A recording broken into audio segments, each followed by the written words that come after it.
Dan kita saksikan ada orang di Bandar Lampung itu yang memakai kaos biru dan memakai topi, yang katanya dia adalah ketua RT 12 di komplek tersebut, namanya Wawan. Dan saya minta kepada kepolisian untuk menangkap dia. Telah masuk ke altar gereja dan membarkan paksa umat Kristen yang sedang beribadah di sana. Ya, apa yang mereka lakukan ini adalah terang-terangan, ini adalah merupakan aksi intoleransi. Ini sudah menodai keberagaman umat beragama di Indonesia. Nah, teman-teman, mari langsung kita lihat apa yang terjadi dalam video ini. Ya, puji Tuhan teman-teman, akhirnya ada tanggapan dari PGI dan mereka mengambil sikap tegas terkait dengan apa yang terjadi di Lampung pada hari Minggu kemarin. PGI meminta pemerintah dan aparat hukum segera menghukum oknum-oknum ini agar tidak terjadi lagi hal-hal seperti ini.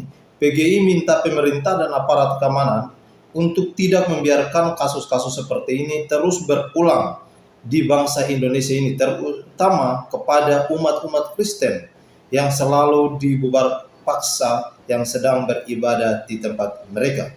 Teman-teman, dan PGI juga mengatakan sikap bahwa wibawa negara akan menjadi pudar apabila membiarkan peristiwa-peristiwa intoleran, aksi-aksi kriminal seperti ini terus terjadi kepada umat-umat yang dianggap minoritas. Maka ini akan menjadi gesekan di tingkat akar rumputnya. Teman-teman, kita melihat bahwa kalau ini dia akan dibiarkan terus, maka ini akan menjadi gesekan sampai kepada pelosok negara ini. Ya, di mana kita melihat bahwa oknum-oknum seperti ini terus berulah dan mereka melakukan hal-hal yang demikian. Nah, maka saat ini saya akan mengajak teman-teman untuk kita melihat dulu apa tanggapan dari seorang pria muslim terkait dengan kepala RT yang sangat biadab dan pengkhianat melakukan hal semacam ini sampai masuk ke altar gereja. Ini sangat keji dan biadab sekali. Mari kita simak dulu, ini pernyataan langsung dari seorang pria muslim terkait dengan aksi biadab Pak RT kemarin.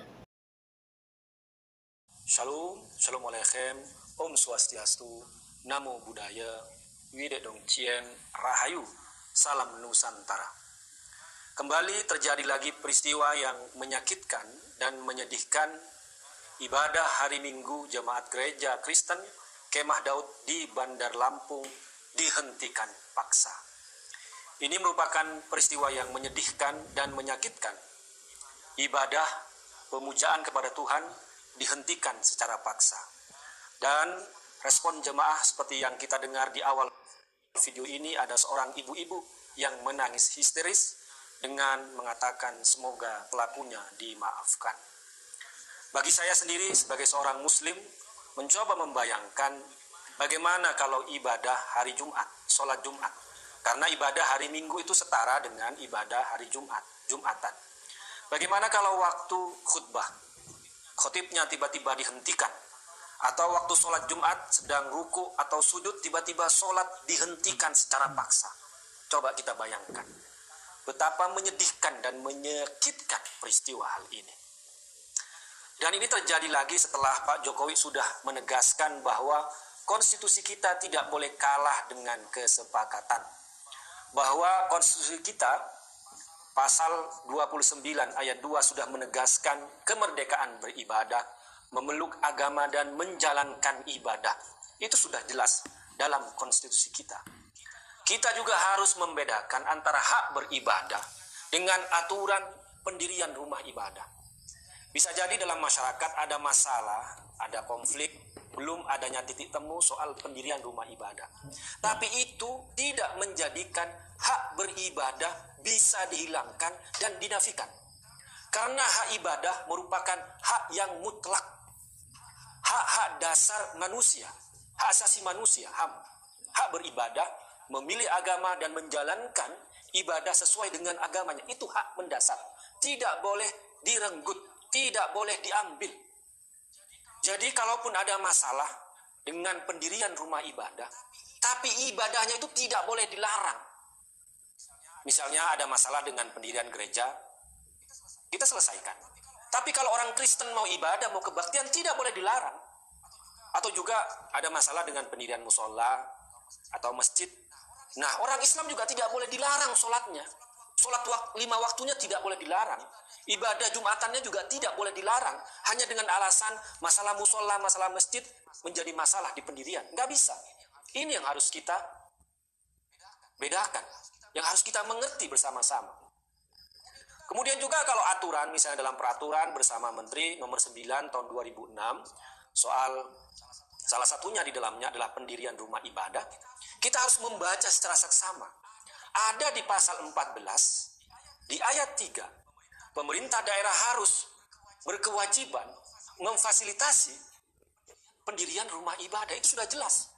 Kemudian kalaupun tidak bisa, ada di pasal selanjutnya di bab 5 soal memberikan izin sementara untuk gedung sebagai rumah ibadah. Itu juga kewajiban pemerintah daerah. Jadi pemerintah daerah tidak boleh lepas tangan soal kewajiban ini. Memang ada aturan pendirian rumah ibadah, soal tanda tangan, soal kesepakatan, dan lain-lain sebagainya. Tapi sekali lagi, hak beribadah, hak menjalankan ibadah, itu tidak boleh dilarang. Dan dalam peraturan tersebut juga pemerintah daerah berkewajiban memfasilitasi pendirian rumah ibadah dan kalau tidak bisa, menyediakan gedung sebagai rumah ibadah. Itu sudah jelas dalam peraturan bersama Menteri nomor 9 tahun 2006. Kenapa kok dilanggar? Oleh karena itu, peristiwa di Bandar Lampung itu dan juga peristiwa yang sebelumnya yang melarang umat Kristen beribadah hanya dengan dalih soal gereja dan sebagainya, itu merupakan pelanggaran terhadap hak asasi manusia, pelanggaran terhadap konstitusi kita, dan juga pelanggaran terhadap peraturan bersama Menteri. Dan kita saksikan ada orang di Bandar Lampung itu yang memakai kaos biru dan memakai topi, yang katanya dia adalah ketua RT 12 di komplek tersebut, namanya Wawan, dan saya minta kepada kepolisian untuk menangkap dia, karena dia telah melakukan provokasi, karena dia telah melakukan kekerasan dengan menghentikan paksa ibadah. Apalagi suasana ibadah masih berlangsung, kemudian juga komentar dari teman saya yang Kristen, itu altar itu tidak boleh dimasuki. Tapi ini si Wawan main enaknya saja, naik ke atas altar kemudian teriak-teriak menghentikan ibadah. Itu tidak bisa ditoleransi. Maka kepolisian harus menangkap dia, harus menangkap Wawan, pelaku penghentian paksa ibadah di gereja Kristen Kemah Daud di Bandar Lampung. Karena tindakan itu provokasi.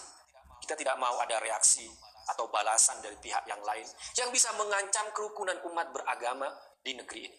Karena itu, mari kita hormati, kita hargai, kita sama-sama menghormati hak ibadah orang lain, karena itu merupakan hak dasar, merupakan hak yang sudah dijamin oleh konstitusi kita, dan kita jangan terpancing melakukan aksi-aksi provokasi. Hentikan segala bentuk diskriminasi dan kekerasan terhadap ibadah umat-umat beragama di Indonesia. Demikian, wassalamualaikum